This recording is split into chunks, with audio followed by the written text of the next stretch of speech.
Om Swastiastu. Puji syukur saya panjatkan kepada Ida Saya Widiwasa dan terima kasih saya ucapkan kepada dosen pembimbing dan dosen penguji yang telah memberikan kesempatan kepada saya untuk menyampaikan karya tulis ilmiah saya. Pertama-tama, perkenalkan nama saya Niputu Puspitayanti dengan NIM P0713 4019 133 dari program Diploma 3 Teknologi Laboratorium Medis. Pada kesempatan kali ini, saya akan mempresentasikan karya tulis ilmiah saya yang berjudul Gambaran Kadar Glukosa Darah Sewaktu pada Sekat Runatruni Sancaya Giri Windu Buana, Banjar Bubugan, Senganan Penebel Tabana. Yang pertama yaitu latar belakang. Sekat Runatruni Sancaya Giri Windu Buana merupakan sekat runatruni yang terletak di Banjar Bubugan, Desa Senganan, Kecamatan Penebel, Kabupaten Tabanan. Sekat runatruni ini terdiri dari siswa SMA, mahasiswa, dan juga ada yang sudah bekerja. Sekat runatruni Sancaya Giri Windu Buana sangat aktif dalam beberapa kegiatan.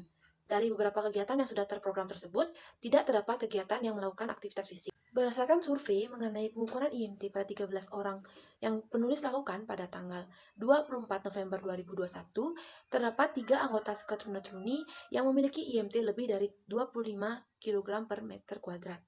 Pada survei pendahuluan ini, mereka menyatakan bahwa jarang melakukan aktivitas fisik, olahraga, serta sering mengonsumsi makanan yang kurang sehat, yang dimana hal-hal ini dapat menyebabkan terjadinya obesitas. Obesitas merupakan faktor predisposisi hiperglikemia. Hal ini karena obesitas memicu terjadinya resistensi insulin karena kadar lemak tinggi dalam darah dapat menyebabkan sel sulit merespon insulin. Saat terjadinya resistensi insulin, maka pankreas akan memproduksi insulin dalam jumlah yang lebih banyak. Hal ini menyebabkan resistensi insulin meningkat dan terjadilah hiperglikemia. Hiperglikemia merupakan keadaan medis yang dimana kadar glukosa darah di dalam tubuh melebihi batas normal. Hiperglikemia jika dibiarkan terjadi secara terus-menerus akan menyebabkan penyakit diabetes mellitus dan penyakit metabolik atau degeneratif lainnya. Berdasarkan riset kesehatan dasar pada tahun 2018 menyatakan prevalensi penderita penyakit diabetes mellitus berdasarkan diagnosis dokter pada usia 15-24 tahun di Provinsi Bali sebesar 0,08%. Sedangkan prevalensi penderita penyakit diabetes mellitus berdasarkan diagnosis dokter pada penduduk usia lebih dari 15 tahun di Kabupaten Tabanan sebesar 1,48%. Kemudian, berdasarkan data dari Dinas Kesehatan Kabupaten Tabanan pada tahun 2020 menyatakan terdapat 5.577 orang penderita diabetes mellitus di Kabupaten Tabanan. Data ini didapatkan dari seluruh puskesmas yang ada di Kabupaten Tabanan. Berdasarkan latar belakang yang sudah diuraikan tersebut, maka rumusan masalah dari penelitian yang dilakukan ini yaitu bagaimana gambaran kadar glukosa darah sewaktu pada sekat runatruni Sancaya Giri Windu Buana, Banjar Bubugan, Desa Senganan, Kecamatan Penebel, Kabupaten Tabanan. Kemudian tujuan penelitian. Tujuan umum dari penelitian ini yaitu untuk mengetahui kadar glukosa darah sewaktu pada sekat runatruni Sancaya Giri Windu Buana, Banjar Bubugan, Senganan, Penebel, Tabanan. Tujuan khusus dari penelitian ini yaitu yang pertama, untuk mengidentifikasi karakteristik sekat runatruni berdasarkan usia, IMT, dan jenis kelamin. Kemudian yang kedua, untuk mengukur kadar glukosa darah, tinggi badan dan berat badan sekat runatruni. Yang ketiga, untuk mendeskripsikan kadar glukosa darah sewaktu pada sekat runatruni berdasarkan usia, IMT, dan jenis kelamin. Kemudian manfaat penelitian ada dua, yaitu manfaat teoritis dan manfaat praktis yang ditunjukkan kepada masyarakat, pemerintah, dan peneliti selanjutnya. Yang selanjutnya yaitu bab 2 tinjauan pustaka. Pada bab ini terdapat subbab glukosa darah, diabetes mellitus, indeks massa tubuh, obesitas, dan sekat runatruni. Kemudian yang selanjutnya yaitu kerangka konsep. Ada beberapa faktor yang mempengaruhi terjadinya diabetes mellitus yaitu genetik, usia, obesitas, pola makan, dan aktivitas fisik. Faktor-faktor tersebut dapat meningkatkan kadar glukosa darah. Untuk mengetahui apakah kadar glukosa darah meningkat atau tidak, maka dilakukan pemeriksaan kadar glukosa darah sewaktu yang kemudian hasilnya dikelompokkan ke dalam 3 kategori, yaitu kategori rendah, normal, ataupun tinggi. Kemudian terdapat variabel penelitian dan definisi operasional.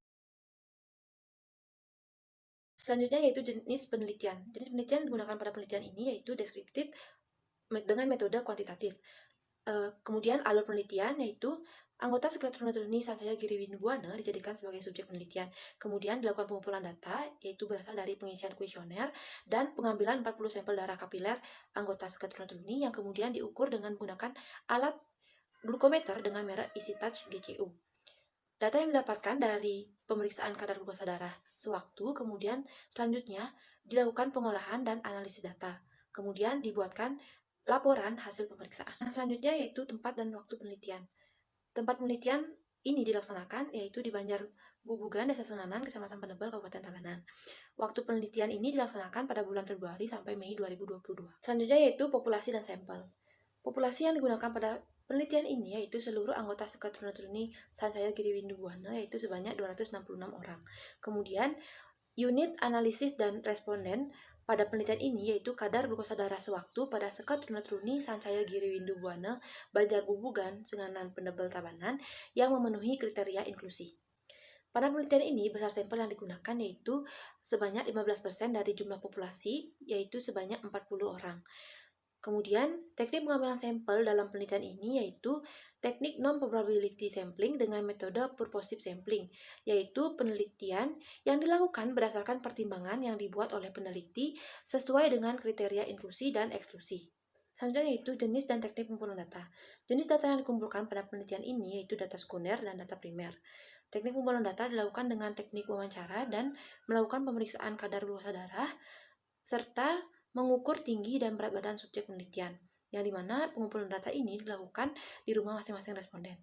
Kemudian, instrumen penelitian yang digunakan pada penelitian ini yaitu sebagai berikut. Adapun alat dan bahan yang digunakan pada penelitian ini yaitu sebagai berikut. Selanjutnya yaitu prosedur kerja. Yang pertama yaitu tahap peranalitik. Pada tahap ini, peneliti menggunakan APD dan menyiapkan alat dan bahan. Kemudian, pada tahap analitik, peneliti melakukan pengambilan darah kapiler, kemudian dilakukan pemeriksaan kadar glukosa darah sewaktu dengan menggunakan alat glukometer. Kemudian yang ketiga yaitu tahap pasca analitik. Pada tahap ini, dilakukan pembacaan dan pencatatan hasil kadar glukosa darah sewaktu subjek penelitian. Yang selanjutnya yaitu pengolahan dan analisis data.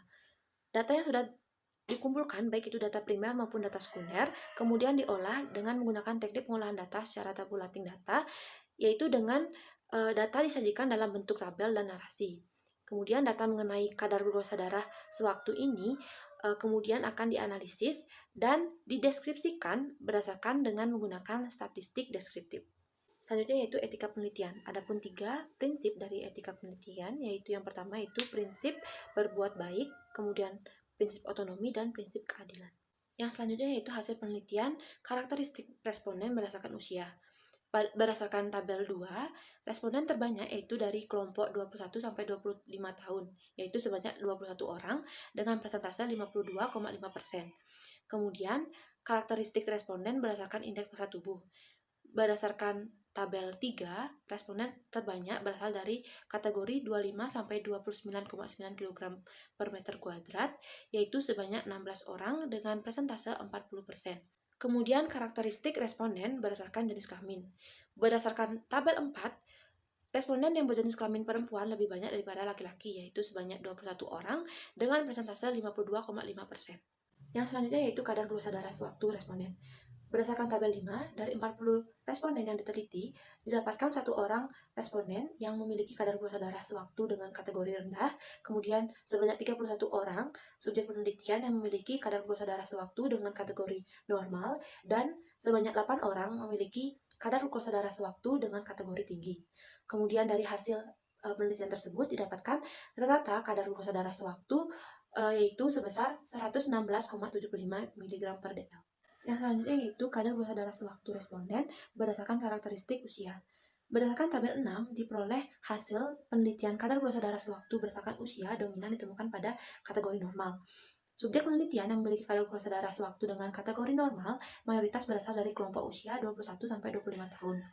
Hal ini terjadi karena usia yang sudah menginjak 21 bukanlah usia remaja, melainkan sudah termasuk masa dewasa awal. Pada masa ini, dewasa awal yang sudah bertransmisi sudah mulai bekerja untuk memenuhi kebutuhan hidup, yang dimana hal ini akan mempengaruhi pola makan dan aktivitas fisik. Jika sudah bekerja, pola makan tidak akan sama seperti pada masa remaja dan akan banyak melakukan aktivitas fisik karena tuntutan pekerjaan. Kadar glukosa darah sewaktu dengan kategori tinggi paling banyak ditemukan pada kelompok usia 16 sampai 20 tahun, yaitu sebanyak 5 orang. Hal ini karena pada masa remaja merupakan masa peralihan dari anak-anak menuju dewasa yang sangat perlu lebih banyak perhatian karena dapat sangat mudah dipengaruhi oleh arus globalisasi. Sehingga hal ini akan memicu pada perubahan gaya hidup pola makan dan perilaku dari remaja. Kemudian karena kami mengkonsumsi makanan yang kurang sehat dan lebih menyukai berada di depan layar kaca, menyebabkan remaja berisiko mengalami kenaikan kadar glukosa darah karena penumpukan lemak yang ada di dalam tubuh. Yang selanjutnya yaitu kadar glukosa darah sewaktu responden berdasarkan karakteristik indeks massa tubuh. Berdasarkan tabel 7 mengenai kadar glukosa darah sewaktu pada responden, menunjukkan mayoritas subjek penelitian memiliki kadar glukosa darah sewaktu dengan kategori normal. Hal ini disebabkan karena sebagian besar dari subjek penelitian memiliki indeks massa tubuh kurang dari 25 kg per meter kuadrat, yaitu sebesar 55%. Kadar glukosa darah sewaktu dengan kategori tinggi paling banyak ditemukan pada rentang indeks massa tubuh lebih dari 25 kg kuadrat, yaitu sebanyak 17,5%. Hal ini terjadi karena resistensi insulin dapat terjadi karena kadar lemak tinggi di dalam darah dapat menyebabkan sel mengalami kesulitan dalam merespon insulin. Hal ini menyebabkan pankreas akan meningkatkan produksi insulin sehingga terjadilah peningkatan resistensi insulin, dan hal ini akan menyebabkan kadar glukosa darah meningkat. Yang selanjutnya yaitu kadar glukosa darah sewaktu pada responden berdasarkan karakteristik jenis kelamin. Berdasarkan tabel 8 mengenai hasil pemeriksaan kadar glukosa darah sewaktu pada responden menunjukkan bahwa dominan didapatkan hasil kadar glukosa darah sewaktu dengan kategori normal dan mayoritas berasal dari subjek penelitian yang berjenis kelamin laki-laki. Hal ini terjadi karena perbedaan hormon antara laki-laki dan perempuan, yaitu laki-laki tidak memiliki hormon progesteron yang dimana hormon ini memiliki sifat yang anti-insulin. Kadar glukosa darah sewaktu dengan kategori tinggi paling banyak ditemukan pada subjek penelitian yang berjenis kelamin perempuan, yaitu sebanyak 17%. Hal ini terjadi karena subjek penelitian yang berjenis kelamin perempuan lebih berisiko memiliki kadar glukosa darah dengan kategori tinggi karena pada umumnya perempuan memiliki jumlah lemak yang lebih banyak daripada laki-laki, serta pada perempuan memiliki hormon estrogen dan progesteron yang sangat mempengaruhi kadar glukosa darah di dalam tubuh. Fluktuasi naik turunnya hormon estrogen dan progesteron setiap saat dapat mempengaruhi peningkatan kadar glukosa darah. Kedua hormon reproduksi tersebut mempengaruhi kadar glukosa darah dengan mengubah cara tubuh bereaksi dengan insulin. Ketika kadar estrogen tinggi, sel-sel menjadi lebih sensitif terhadap insulin. Namun ketika estrogen rendah dan progesteron tinggi, tubuh bisa menjadi resisten terhadap insulin karena hormon progesteron memiliki sifat anti-insulin serta dapat menjadikan sel-sel kurang sensitif terhadap insulin yang menyebabkan terjadinya resistensi insulin dalam tubuh. Yang selanjutnya yaitu simpulan. Berdasarkan hasil penelitian kadar glukosa darah sewaktu pada anggota Squatronothromys Sansaya Giriwindu Buana dapat disimpulkan bahwa karakteristik subjek penelitian yang paling banyak ditemukan berasal dari kelompok usia 21-25 tahun, kemudian memiliki rentang indeks massa tubuh 25-29,9 kg per meter kuadrat, dan paling banyak ditemukan pada subjek penelitian yang berjenis kelamin perempuan. Hasil pemeriksaan kadar glukosa darah sewaktu pada subjek penelitian didapatkan hasil kadar glukosa darah sewaktu dengan kategori rendah didapatkan sebanyak 1 orang, kemudian sebanyak 31 orang memiliki kadar glukosa darah sewaktu dengan kategori normal, dan 8 orang dengan kategori tinggi.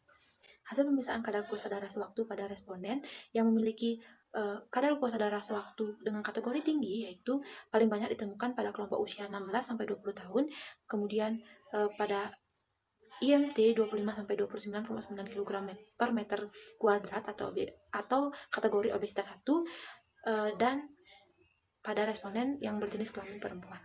Adapun saran dari penelitian ini yaitu kepada anggota Squatronothromys Sansaya Giriwindu Buana disarankan untuk melakukan pengukuran kadar glukosa darah sewaktu secara rutin, kemudian menjaga pola hidup sehat serta lebih banyak melakukan aktivitas fisik. Dan untuk peneliti selanjutnya diharapkan dapat mengembangkan lagi dengan sampel, variabel, alat pengukuran, serta metode pemeriksaan yang berbeda sehingga dapat diketahui faktor resiko kenaikan kadar glukosa darah sewaktu lainnya. Sekian presentasi dari karya tulis ilmiah saya.